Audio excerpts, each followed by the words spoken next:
Families who haven't seen each other since the Korean War divided them met for the first time in more than half a century at Mount Kumgang Resort in North Korea this afternoon. For more, we connect to our Connie Kim at the Inter-Korean Dialogue headquarters in Seoul. Connie, I hear the first family meeting ended a while ago. Well, Daniel, I'm at the Inter-Korean headquarters dialogue in Seoul, and we've been faxed a description of the family reunion event. Now, about 30 minutes ago, the first emotional meeting between the families was ended about 30 minutes ago, and a total of 389 South Koreans sat down with their North Korean families for about 2 hours. I hear it was filled with tears and laughter, as you can imagine, as those gathered saw the faces of their loved ones for the first time since the war tore them apart. People were looking at pictures, wiping away tears and holding each other's hands as they reminisced about the past.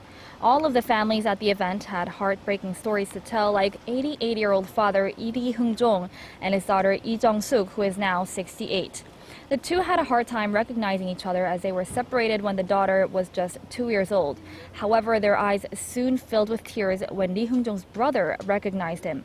It was certainly an emotional event for the family who spent the next couple of hours trying to make up for the 60 decades of lost time. Well, Connie, I imagine it was an extremely emotional time for those at today's event. Could you give us a rundown of the schedule for the rest of the week?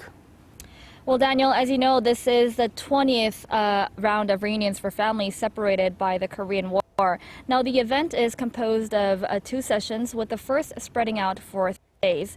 The families are scheduled to meet 6 times for 2 hours each, and in about an hour and a half, the families will sit down for dinner. Tomorrow, they will have 3 meeting sessions, starting with closed-door meetings, where the families will have some time with their loved ones, a luncheon, and a group meeting.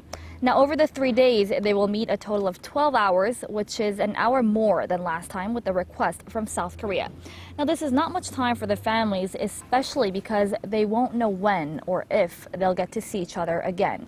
And the biggest concern is that most of the remaining war-separated families are in their 80s and 90s, showing how pressing it is to hold these meetings on a regular basis. This has been Connie Kim reporting live from the Inter-Korean Dialogue headquarters in Seoul.